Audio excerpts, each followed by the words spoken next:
keynote to this is this concept of anchoring. It's another component of picking technique. We talked about it in Talking the Code, there's 6 components of picking technique. Anchoring is this tendency to want to stay in one spot on the guitar's body as a point of tactile reference. And there's tremendous variety in this particular mechanic, as there is in all picking technique mechanics. But I would say that it's probably more common for players to have some form of anchor than to not have any form of anchor. The Badio way, where there's really, the anchor is here and here, but not on the bridge, is fairly uncommon. But to have some tactile connection to the bridge is fairly common. And to have that connection move a little bit is also fairly common. It's probably very uncommon to have an anchor that is completely stationary. But the point here is this: if the anchor moves a little and the pick moves a lot, then the relationship of the pick to the string is going to change. And that's going to change the tone and the edge picking contact. So you'll find a lot of times, and you'll see this if you watch what players do, you'll notice that at the top string they'll have their thumb will look a certain way, and then when they get to the bottom string, you'll see the bump come in.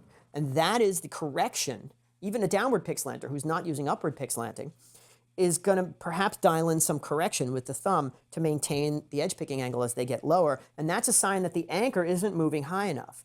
Because if you did move the anchor all the way, then of course that thumb position would never need to change at all. The form would be the same on every string. Now my point here is this: there's no value judgment attached to this. Great players, Paul Gilbert, Guthrie Govan, these guys will use some form of anchoring, and they don't tend to go all the way up here when they're playing on the low strings.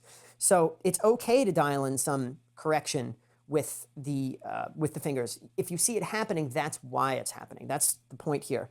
But the thing that you're going to really listen for as you practice this stuff is the consistency of the tone, however you achieve it. And if it sounds consistent, then I wouldn't even worry about however you may be achieving it, because the point is that it's working. If we don't have to micromanage every tiny little last aspect of our technique, much like the advantage of chunking, where we don't have to pay attention to every note in the unit, if we don't have to micromanage every little last thing that we're doing, and we can rely on a certain amount of physical intuition to do that stuff, then so much the better. We're all going to be better off.